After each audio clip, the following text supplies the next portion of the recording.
Meet the 2022 Vilcek Foundation Prize winners, immigrant choreographers and dancers who have advanced culture in the United States.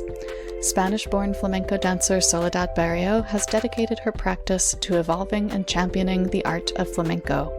Watch a short video about Soledad's immigration story and creative practice at vilcek.org.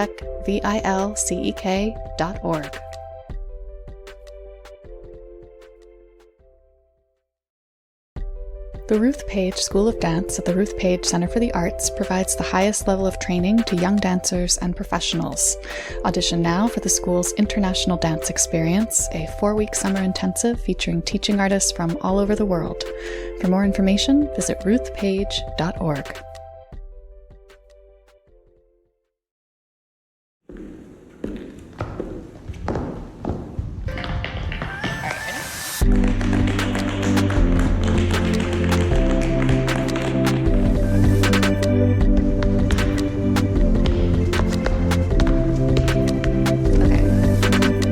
Hi dance friends, and welcome to the Dance Edit podcast. I'm Margaret Fuhrer. And I'm Lydia Murray. We are editors at Dance Media, and in today's episode, we are going to do an extended headline rundown featuring some complicated and consequential dance news items related to Putin's invasion of Ukraine. We will talk about the dance highlights of the Oscars, which may have been overshadowed by the slap heard around the world, but are absolutely worth discussing, particularly Ariana DeBose's history-making win. And we will get into an excellent Los Angeles Times piece about the great arts worker Resignation, the fact that while performances have largely resumed now following COVID shutdowns, many of the people who make the performing arts possible have chosen not to return to the field. But before we get into all that, I've got to flag the new episode of the Dance Edit Extra, our exclusive audio interview series. It's coming out this Saturday on Apple Podcasts, and it's just a delightful conversation with Eleanor Scott, who's having a major moment right now. This month, she's making her Broadway lead choreographer debut with not one, but 2 shows opening, Funny Girl and Mr. Saturday Night. You might know Scott from So You Think You Can Dance Season 6 back in 2009. Maybe you're one of the million people who follow her TikTok account that combines dance and anime in the most brilliant way. If you know her at all, you know how joyful her work is. And she talks in her interview about how she tries to ensure that that joy and humor are part of not just the finished product, but also the process of whatever project she's working on. She's one of my favorite interview subjects. I know I say that a lot, but it's always true. Again, that interview will be out this Saturday, April 2nd on Apple Podcasts. And we, of course, have the direct link for you in the show notes. Okay, now it's time for our dance headline rundown, beginning with some news from Russia that completely shocked the performing arts world this week. To say the least, this was definitely one of many recent moments where you might ask yourself, what year is it and is this really happening? Right? The Russian President Vladimir Putin has asked the conductor Valery Gergiev to consider merging the Bolshoi and Mariinsky theaters. Should Gergiev agree, it would be the first time both theaters were led by the same director since prior to the Russian Revolution of 1917. Gergiev is a known Putin loyalist, of course, and has had concert appearances canceled and positions with various orchestras and festivals severed due to his refusal to denounce the invasion of Ukraine. So there's a lot that can be unpacked here. Yeah, and Vladimir Yurin, current leader of the Bolshoi, did denounce the invasion. So, as Lydia said, lots of complicated political maneuvering happening here, a lot of historical knowledge required to fully contextualize this news. We have a link to the Washington Post's coverage in the show notes, which does a good job summarizing all of that. And then Simon Morrison, the Princeton professor and Bolshoi expert, we quoted him at some length last week in our conversation about ballet as a diplomatic tool. He's been documenting this news on Twitter too. So he's at SimonM1 on Twitter. More Ukraine-related news. Dancers who have fled both Ukraine and Russia due to the war are finding a temporary home at Staatsballet Berlin. About 200 dancers have come to the company seeking assistance, and it's helping provide everything from point shoes to housing. Its acting director has also been contacting other European company directors to see if they can help find jobs for the refugees. Staatsballet principal Iana Salenko, who's from Ukraine, has been a leader in these efforts. It's heartening to see that however terrible the war is, it is uniting rather than dividing much of the ballet community. It is. Seeing dancers supporting each other during this tragedy has really been so uplifting. Yeah. The arts initiative I Heart Dance NYC is holding a one-night-only benefit performance to raise humanitarian aid for Ukrainians. The event is happening April 9th at 7 p.m. at the Florence Gould Hall Theater. It will feature works by a wide range of choreographers, including Christopher Wheeldon, Alexei Ratmansky, and Andrea Miller, plus performances by Isabella Boylston, Brooklyn Mack, and Antonina Skobina and Denis Drozdiak, to name only a few. A great lineup. We have information about the benefit in the show notes. All right, moving on to non-Ukraine related stories, and we're starting with kind of a doozy. New York City Mayor Eric Adams has proposed cutting the city's culture funding by $72 million, about a third of its total. And the suggested cuts were actually part of a preliminary budget for 2023 that was released back in February, but it's in the news now because this month the mayor put out a blueprint to rebuild the city's economy after COVID, which included some big rhetoric about how the arts and culture are key to that economic recovery, and then some correspondingly big plans to support a cultural comeback. So where will the funding for those plans come from is the question. The big question indeed. We've got a story from Hyperallergic in the show notes that pulls together all the threads there. However, there will be a new summer event in New York City this year. Festival of New York will partner with over 200 diverse organizations from all sectors to serve all 5 boroughs in an effort to help New York City recover from the worst effects of the pandemic. It will last for a full 3 months and will include a citywide dance party and the Band Together Dance Festival. I mean, there are just an incredible number of organizations involved in that. I don't know. I'm really curious to see what the actual events will look like, because it sounds like there's a lot of latitude in the guidelines. Yeah. So over in the TV dance world, the celebrity Peloton instructor and Brooklyn Nets host Ally Love will host Dance 100, a new street dance competition series for Netflix, in which 8 choreographer contestants will create original routines using 100 of the world's top dancers. And those dancers, by the way, will be the judges on the show. So I'm very into this idea of a competition for choreographers, first of all, and also a show that gives the dancers performing the work decision-making power. That does not happen often. Yeah, I think this is a really innovative and interesting format. I'm certainly going to add this to my Netflix watch list. Yep. Deaf West Theater is adapting the Oscar-winning film Coda into a stage musical. In Coda, a hearing child of deaf parents faces the challenge of whether to pursue a passion for singing. Deaf West productions often feature both deaf and hearing performers, blending American Sign Language with spoken word. And in adapting Coda for the stage, the company plans to take a similar approach to make it accessible for everyone in the audience. The company is currently putting together a creative team for the production. Yes, and we'll let you know more about that as we hear it, because that's really exciting news. So we know a little bit more now about this summer's return of So You Think You Can Dance. The season will feature a solid 12-week run. That's more weeks than in recent seasons. It'll have a revamped set, and it will have new judges and choreographers. No word yet on exactly who those people will be, but Robert Roldan, the former All-Star, has come on as an associate producer, and executive producer Jeff Thacker also all but confirmed that host Kat Deely would return, which, thank goodness, I don't know what that show would be without Kat Deely at this point. Can't imagine it, yeah. The Vail Dance Festival has announced this year's lineup. The artist in residence will be the dancer and choreographer Kylie Kwan and New York City Ballet soloist Roman Mejia. The festival will also feature new dances by Bobby Jean Smith, Ephrata Sherry, Jody Melnick, Justin Peck, Claudia Schreier, and Pam Tanowitz. That is quite a list. Here is some seemingly minor, but actually rather major news from the Rockettes. The Precision Dance Group has changed its notoriously stringent height requirement. Formerly, dancers had to be between 5 feet 6 inches and 5 feet 10.5 inches to audition. As of this year, the Rockettes will accept dancers between 5'5" and 5'10.5". So 1 additional inch that will make many more Rockette hopefuls eligible, which I think people are having some big feelings about. Skylar Maxey Wirt, a ballet dancer turned singer, recently auditioned for American Idol and left quite an impression on the judges, receiving the golden ticket to advance to the next round of competition in Hollywood. Maxey Wirt is originally from Lancaster, Pennsylvania, and has lived in Germany since he was 18, but he returned to the United States to take his shot at Idol. I mean, I remember seeing Skylar with the ABT Studio Company back in, 2013, 2014. It's such a talented dancer.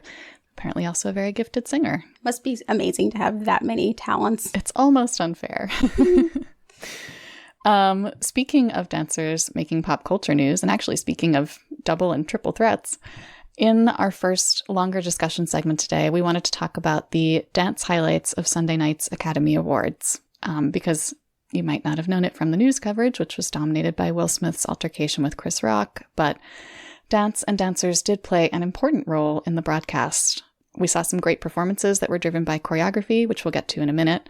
First, though, I want to dedicate some real time to Ariana DeBose, or, Academy Award winner Ariana DeBose, which, it still gives me a little shiver to say that out loud. I'm applauding over here, though you can't see it. She, of course, won Best Supporting Actress for playing Anita in the West Side Story remake, which was a historic win for multiple reasons. And oh my gosh, what a moment. What a speech, too. Yeah, I think we're all just utterly thrilled for her. This was so well-deserved, and it was such a historic achievement. DeBose is now only the second Latina ever to win an Oscar, with the first, of course, being Rita Moreno, who won 60 years ago for her portrayal of Anita in the original West Side Story film. DeBose and Moreno are now the first women to win an Oscar for their portrayals of the same character. DeBose is also the first openly queer woman of color to win for acting, so pretty huge there. And this also brings Hollywood's room for growth into stark relief. A recent NPR article includes a quote from Brenda Victoria Castillo, who's the president of the National Hispanic Media Coalition. She said, "Our community deserves recognition for all its creative contributions, not just honored for the same role 60 years later," which kind of says it all. It's such an important point. Yeah, that's absolutely true. On the other hand, I loved seeing the dance and musical theater community rally around Ariana this whole awards season. I mean, and she's handled every part of this West Side Story journey so brilliantly. I mean, that beautiful acceptance speech, every interview she did on the press circuit, even her appearance on SNL, what a pro. She understands exactly what it means to be this kind of role model. She has been incredibly thoughtful about the way she occupies this space on the world stage now. Yes. And also a real dance first artist who is now a true triple threat. That's such a rare thing. And then she's sharing this milestone with another dance first triple threat, Rita Moreno. I mean, watching Rita watch Ariana accept that award made me sob. I know. It's just so incredible. And yes, she seems so prepared. She has been doing this for so many years. The preparation shows she seems just fully formed as a star. Yeah. Everything, all that work, all of that experience, you can just see it in everything she does, which is so great. Now the question is, what will she do next? I absolutely cannot wait to see where she's going. Yep. All right, so now let's come back to the performances, because there were a few in particular that really hinged on dance. Yeah, Beyonce's performance of her Oscar-nominated song, Be Alive, was predictably such a standout. The song is from King Richard, which is the biopic of the father of Venus and Serena Williams. The performance was choreographed by Fatima Robinson, Tia Rivera, and Adrienne Wiltshire. It took place inside a tennis court in Compton, California, where, of course, the Williams sisters are from. And from the tennis ball yellow colors in the costume and set, to the beads in the dancer's hair, to the dancing itself, it was a celebration of the Williams sisters' talent, devotion to their craft, triumph over adversity, and pride in their Blackness. I love the way the choreography really personified the whole idea of sisterhood. Yes. It told so much of the story. That was such a great way to open the show. Yes. The movement was constructed in a way that expressed that so well, I thought. And the performance of We Don't Talk About Bruno from Encanto was also memorable. In addition to the live performers who were the cast of Encanto plus Megan Thee Stallion, Becky G, and Luis Fonsi, there were 88 TikTok videos projected in the background, which was also a nod to how the song became so huge because it took off significantly on TikTok. Yeah, I honestly had no idea what was happening for most of that We Don't Talk About Bruno performance, and I still loved every second of it. It was sort of a beautiful chaos. This was apparently TikTok's Oscars debut, which is kind of interesting. Yeah. There was also some really great dancing happening on stage at the end there, although neither Lydia nor I can figure out who choreographed it, which, classic problem, not crediting choreographers. Listeners, if you know, please let us know. We would like to know. Yeah, and there was also a beautiful performance of Dos Oruguitas from Encanto. There was a duet danced by Kai Martinez and Cesar Augusto with choreography by Ebony Nichols, Reina Hidalgo, and Leo Moctezuma. Yeah, and I love that they had Kai Martinez, who helped with the choreography for the film, involved in the Oscars production. I thought that was great. Absolutely.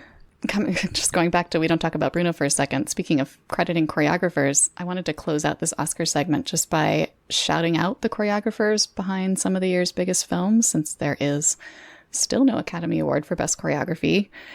So the Instagram account Credit the Creator did a great roundup of all of those artists. Shoutouts to Justin Peck for West Side Story, Jamal Sims for Encanto, Ryan Heffington for Tick, Tick, Boom, Aletta Collins for Belfast, Fatima Robinson for Coming to America, Adam Murray for Cruella, Sidi Larbi Charkui for Cyrano, Michael Arnold for Licorice Pizza, and Christopher Scott for Being the Ricardos.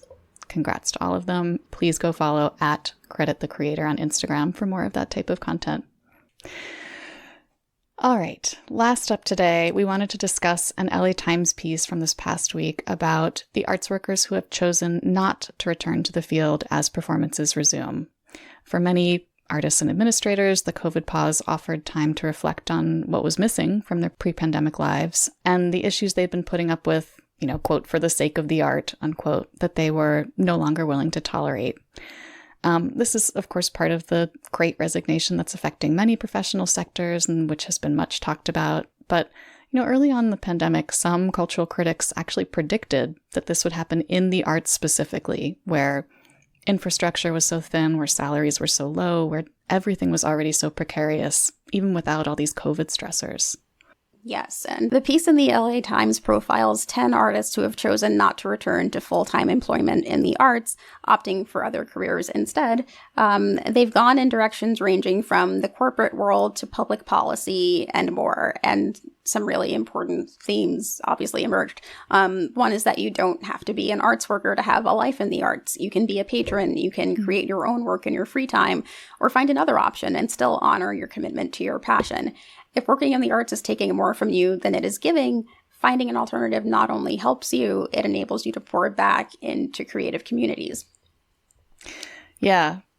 And while economic precarity is like an overarching theme in this piece, the people profiled also cited a host of other issues that were pushing them away from arts work. Pressures to conform to certain body standards or gender presentations, which obviously a huge part of dance, or the idea that performers are interchangeable and not deserving of basic professional considerations. Bennett Leeds, who was a swing and understudy, discussed that. He now has a more traditional desk job where he says his supervisors actually care about him as a person. And then, the other idea of, could I be doing more good in the world or a different kind of good that helps people more directly? Right, and that struck me too. And one of the Times subjects also mentioned watching progressive rights get rolled back while working in Washington, D.C. for a theater fellowship, and how it made her aware of the limits of theater. I thought that was another interesting point, because in our sphere, it's common to hear about the power of the arts. We all believe in it. We often talk about it. But it's also okay to acknowledge that it doesn't necessarily have a direct impact on certain large-scale problems. And if you do find yourself drawn toward a field where you can make a bit of a more direct contribution, that is okay too. You don't need to suffer or restrict yourself or feel guilty if the time comes where you feel the need to make that kind of change. Yeah, and when we're living through several simultaneous global emergencies, more people will probably be drawn in directions away from the arts. Some of these people expressed an openness to returning to the arts when, or I guess rather if, the industry changes in a meaningful way, or like if their personal circumstances permit in the future. And if they do return, they'll bring these enriched perspectives from their other experiences, which is valuable. But some of them are never coming back, and that's a really sobering loss. I hope that's a wake-up call kind of loss for the arts. Yeah, so do I. Please do read the whole LA Times piece, which, of course, we have for you in the show notes. All right, that's it for this week. Thanks, everyone, for joining us. We'll be back next week for more discussion of the news that's moving the dance world. Keep learning, keep advocating, and keep dancing. See you next time.